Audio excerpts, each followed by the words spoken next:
The 5 years leading up to retirement are crucial for getting organized and ensuring everything's in place. But did you know the 5 years after your retirement are just as important? These years will shape how well your retirement portfolio holds up over time. So today we dive into the story of Sue. Sue is 55 years old and has her heart set on retiring at 60. With around £400,000 saved up in a pension and ISA, she's asking the big question, is it enough?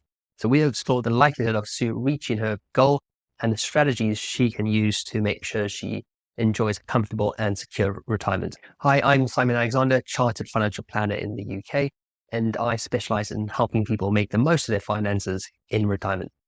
I'll structure this video into 3 sections. The first section, we'll review Sue's current financial position. Next, we'll assess the likelihood of Sue retiring at age 60. And then finally, we'll explore strategies Sue can implement to enhance her overall retirement plans. Before we continue, please read these risk warnings, which can also be found in the description below. It's essential to seek professional advice before making any big financial decisions. Here now, let's dive in. Sue has dedicated her life to building a successful career and raising a loving family. She has 2 children and 4 grandchildren.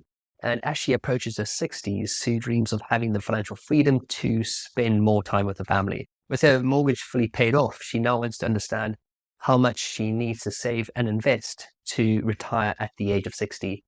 To help her achieve this goal, we create a cash flow forecast. So let's take a closer look at Sue's financial situation, starting with the assets.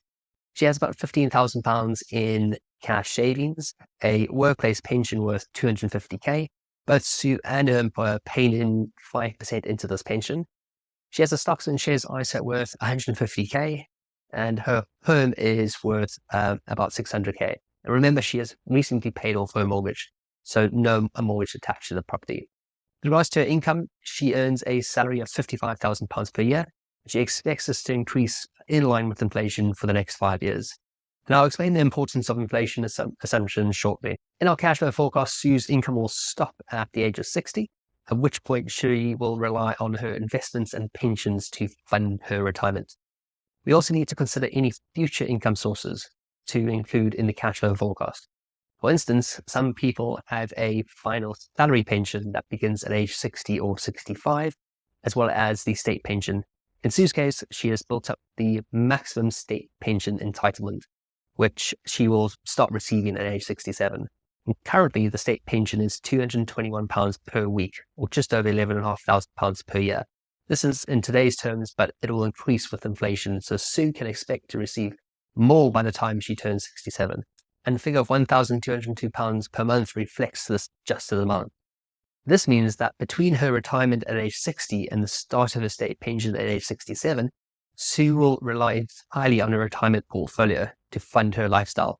This is a crucial period for her, requiring careful management. I'll discuss this in more detail later. Next, we need to review Sue's current spending and future retirement spending. Her current essential expenditure is £1,400 per month.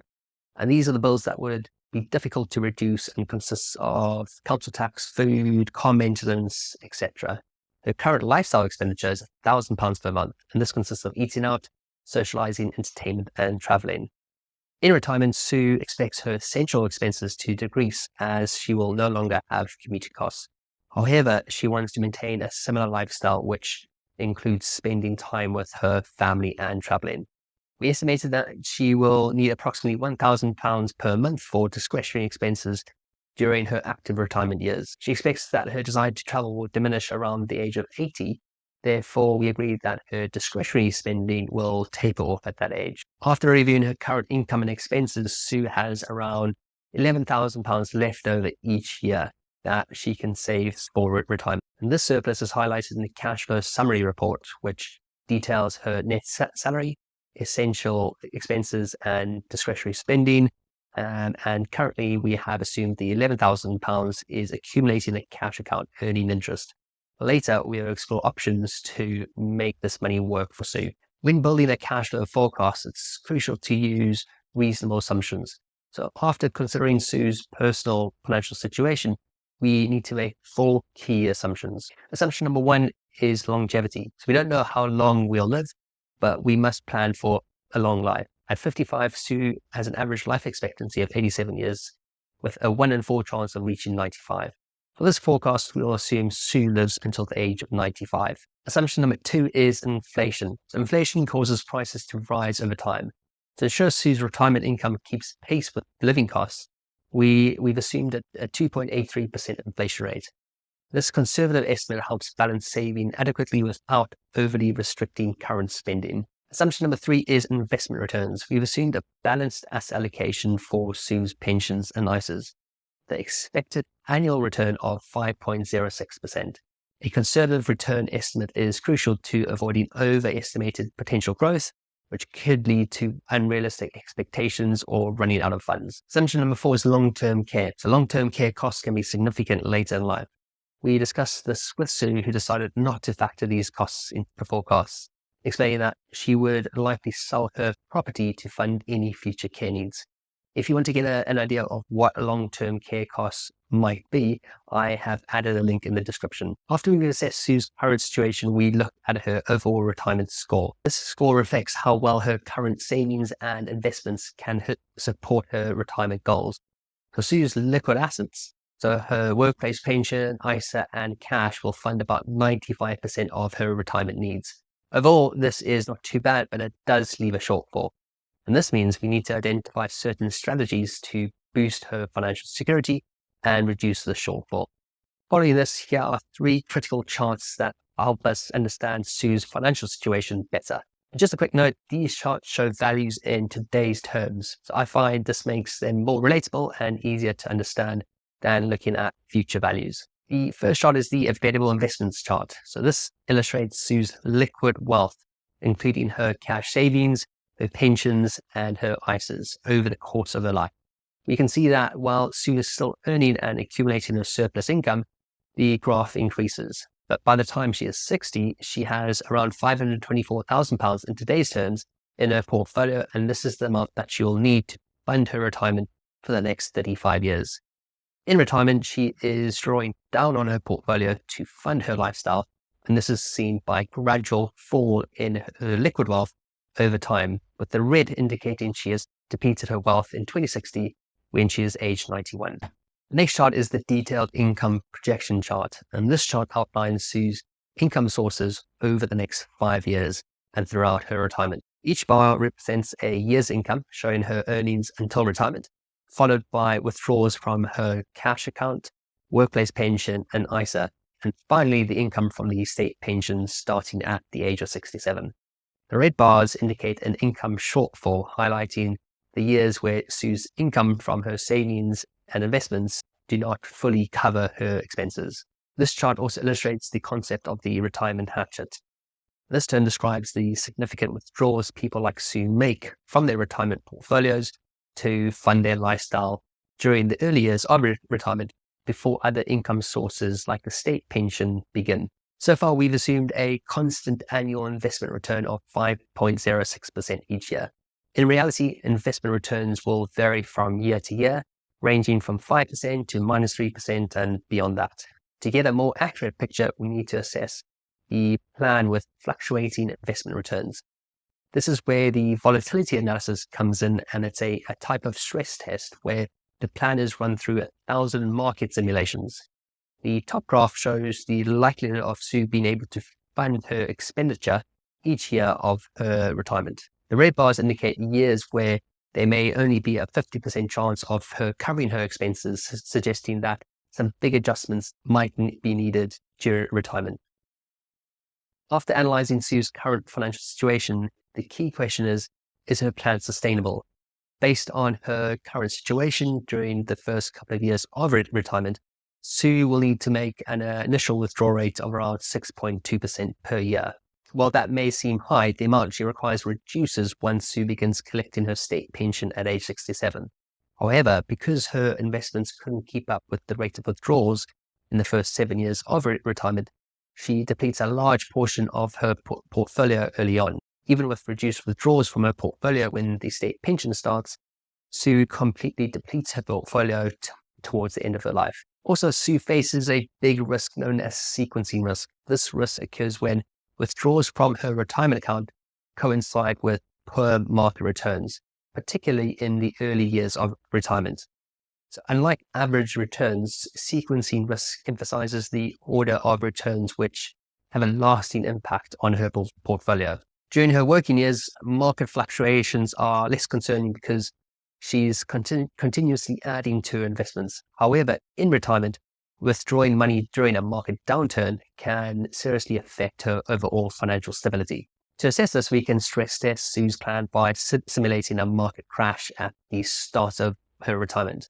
So this scenario assumes a 30% fall in her portfolio, followed by a 4-year recovery. During this period, she would experience poor returns while also making withdrawals, which could drastically reduce her retirement funds, as shown by the drop in her overall retirement score. And this could cause her to essentially run out of money much sooner than expected. So what does this mean? Well, Sue may need to develop a strategy to mitigate this risk or be prepared to make significant adjustments later in her retirement to avoid depleting her savings earlier than expected. One way for Sue to manage this risk is by using a dynamic withdrawal strategy like the guardrail strategy. So this approach adjusts her spending up or down based on specific thresholds being met. I won't dive into all the details into this video, but it's important to mention it's something worth considering. Overall, looking at the charts, you may be asking, well, can Sue retire? The answer is it depends. If she does retire at age 60, there's a high chance of there being big adjustments later in life, such as potentially going back to work. Alternatively, if she reduced her expenditure, this will result in a better retirement outcome. The good news is that we can implement some strategies for Sue to improve her retirement, and this is what we're going to look at now. To enhance Sue's retirement prospects, we've identified 4 key strategies that she can implement. Strategy 1 is addressing the asset allocation of her portfolio. So Sue hasn't been closely involved in managing her pension and ISA investments. She originally selected her funds years ago, but lacks the time and expertise to actively manage her portfolio. We found that her current portfolio has underperformed and doesn't align with her current risk profiles. Overall, she understands the need for her investments to generate returns that fund her lifestyle and keep pace with inflation. So we adjusted her investment portfolio by increasing the equity allocation, which increased the expected annual return to 5.44%. And this change improves her retirement outlook to 103%. And you can see this improvement by the slight increase in the line chart compared to her current plan. The next strategy is investing her surplus income and making use of her employer matching program. Currently, Sue contributes 5% to her pension, the employer matching this contribution. Her employer offers matching up to 8%, and Sue is willing to increase her contribution to take full advantage of this. Additionally, and based on the advice we provided, Sue is prepared to invest an extra £800 per month net into her pension. As this is a personal pension contribution, she receives 20% tax relief on these contributions. These increased contributions, together with tax relief, enhances her pension fund and increases her retirement outlook to 108%. The third strategy is maintaining tax efficiency throughout retirement. This is important, and we need to ensure that Sue utilizes all available allowances each year, and withdrawals from her cash savings, pensions, and ISAs are done in such a way that minimizes income tax. We don't want Sue to be paying any more tax than she needs to, and this approach allows her to retain more of her wealth and increases her retirement score to 109%. Now, by tweaking her investments to a more balanced portfolio of growth and defensive assets, contributing more to her pension and being tax efficient, Sue's retirement outlook improves substantially. Once we have factored in these strategies, we're going to run a volatility analysis again. Remember, each year, 1,000 market simulations are run, and it provides us when she may run out of money. So towards the end of the timeline, the red bars indicate that Sue may have to make some adjustments later on in life, such as lowering her expenditure. Overall, this now looks a lot better, and the likelihood of Sue having to make any big adjustments, such as reducing her expenditure or going back to work, is very low. Now, there's one more strategy I would like to show you. So during our discussions, she mentioned that Sue would love to help out at the local school, being a part-time music teacher, but she never had the opportunity to do so due to her career commitments.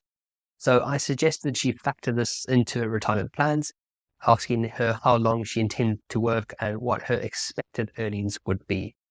So Sue said she would love to work for 5 years until the age of 65, earning a salary of £15,000 per year. So factoring this in, it resulted in a retirement score increasing to 124%, significantly higher. So why am I showing you this? Well, some of us do forget the importance of work. And after all, we have been wired to wake up and go to work and earn income after decades. So going from earning and saving to spending is quite an adjustment, and some retirees do find it a challenge. So easing into retirement can have its benefits. You continue to work, which provides an income, and you're less reliant on withdrawals from your retirement portfolio. But it also provides many other benefits, such as providing a sense of purpose and helps us stay connected as we transition into retirement. So in summary, after implementing some of these changes and strategies, Sue can absolutely retire at the age of 60, and working part-time during retirement will only make her retirement outlook better. I hope you found this video useful. Please do like and subscribe. But more importantly, if you do have any questions about your retirement, then please do get in touch. See you in the next video.